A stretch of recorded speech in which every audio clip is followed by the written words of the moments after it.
are in the process of adding onto our home. Our garage is about halfway across our property. But oftentimes I have scratched my head and thought, why did they not build the garage over here? Why did they not attach the garage? We've just been parking outside in the elements. Hail gets on our cars and we're running in the rain. After 4 years, we are finally building a very fancy carport. Found this inspiration on Pinterest, and that's what we've been going for. So one of the challenges of buying a house that's not finished is building it and completing it and designing it in a way that someone would think it's always been there. Hi, let's go.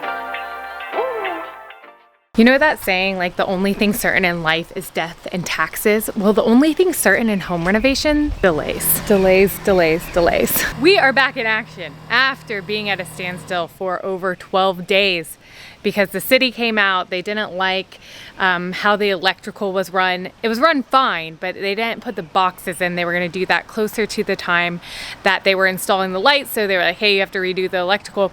Then they wanted to add blocking in. And my contractor was pretty frustrated because it's not something they asked us to do first. Here's what happens when you're renovating and you're doing it the right way is you have to wait. You have to wait until the city inspector comes back out and says, hey, that part is good to go. We had to wait for them to come out. Then it's been raining. We're 3 to 4 weeks behind on this portico project.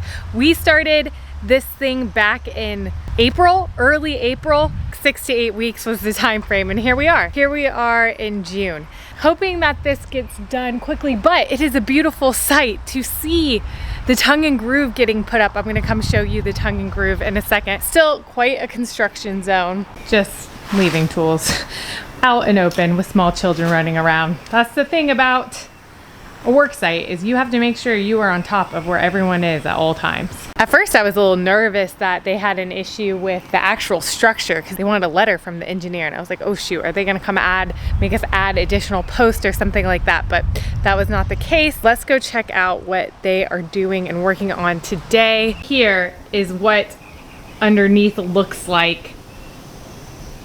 So that's why we're doing the tongue and groove, because you just don't want the exposed beams and things. So the tongue and groove is covering that all out. They have these big scaffolds set up very high. Look at that saw all the way up there. I don't know if you can see the shingles.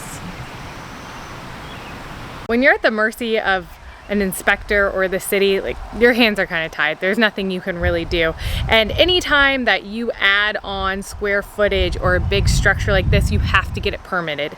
Now, if you don't get it permitted, what will happen? Well, one, when you go to sell the home, you have to disclose that you didn't permit it. It might have to be taken down, or they can fine you. It could be just a really big problem if you add on to the house and you don't get it permitted. All the cinder blocks have arrived so that the stonework, so they'll do the cinder blocks first around the post. I have got to give it up to this crew because they did not stop. They did not let the rain stop them. Thankfully, they were covered and they were able to put in the tongue and groove despite all the rain. I swear this has been the rainiest summer so far. The tongue and groove looks beautiful. It's just giving it that finished look. And again, we're going to stain everything to match the porch and the house. So again, it all ties together. But this work is true craftsmanship. They were out there cutting things, making sure all the trim, making sure it was all caulked. They did a phenomenal job. They even built a little beam underneath the walkway. That walkway actually turned out to be more laborsome than I thought it would be. And now we can finally move on to the stone. So the stone is really what's going to, again, help this tie into the house. You can see we have a lot of stone around the front.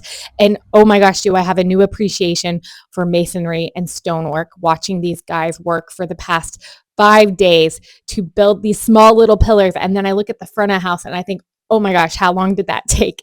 So much labor. They hammered each stone to make it flat and to fit. They were very precise in their measurements, making sure everything was even and level. These guys, again, worked so hard, and I'm so grateful for them and really have a new appreciation watching them build this. The process is they put the cinder blocks on first, then they use the mortar and attached. It's coming together. The end is in sight. Now that we have the stonework done, the next step is going to be to stain it all. So I've got to make sure I've got the correct stain to give them the right color. Right now, I think it is coffee, but we're going to test it. I have a ton of rocks left over, so I got to figure out a project where I'm going to do these. I recovered these bad boys from the pile of trash that they were going to throw away. I can't believe it. So now I've got some DIY things in the future. So if you are going are about to do a home renovation and you're not doing it yourself and you can't control the timeline completely, my best advice for you is just be prepared. Be prepared for a delay. If they say 6 to 8 weeks, no, that's gonna be 12 to 14 weeks.